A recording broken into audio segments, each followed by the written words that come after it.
Hi, I'm Carol Pemberton and I'm really happy to endorse the Gospel Revisited project. Many people don't know, but black gospel existed in the late 19th century. It's called gospel because the texts in the early gospels were derived from the 4 gospels in the New Testament. Gospel music, as it relates to black experiences, is an indigenous product of the black church. It first became really popular in the 1920s. Spirituals, which is a music that preceded this gospel genre, came from the cotton fields.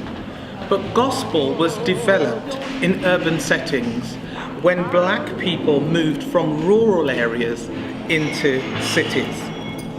They created a much more expressive music than the spirituals, responding to their needs.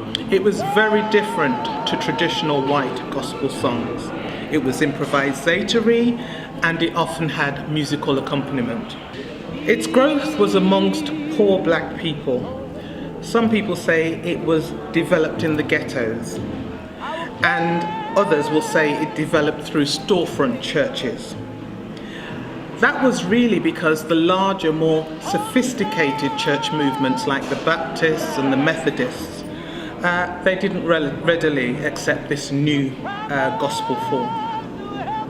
Some key individuals began writing and performing black gospel music. Perhaps the most well-known is Thomas A Dorsey.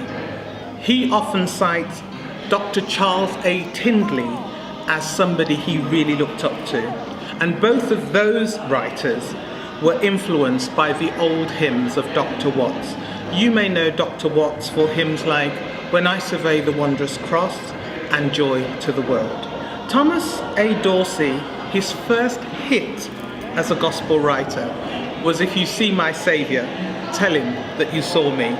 Very much a derivative, a development of blues music.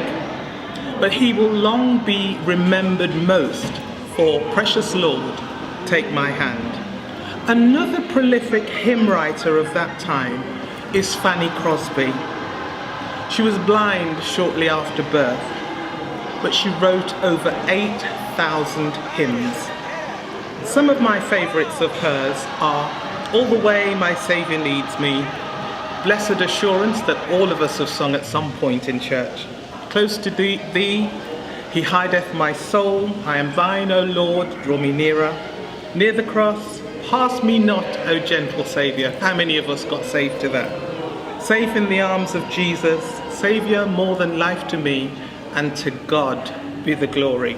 Moving on to André Crouch, he's also known as the father of modern gospel music.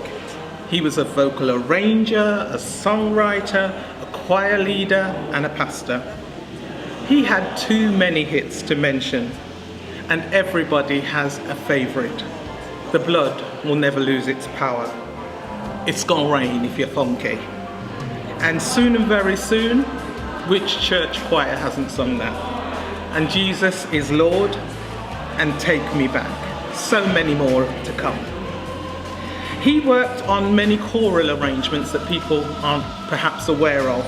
He worked on Michael Jackson's Man in a Mirror. He provided the choral arrangements for that. And he also worked on the choral arrangement for Madonna's Like a Prayer. Crouch, unlike stalwarts like Reverend James Cleveland, who only really performed in their own communities, he took his music to the white circuit, and that is where his career took off, performing at many Billy Graham crusades. Gospel music has come a long way. It's a growing phenomenon. It's a music that moves and stirs the soul, and it brings joy to many people's lives. Well done, Gospel Revisited. Looking forward to all your events and hope to attend many.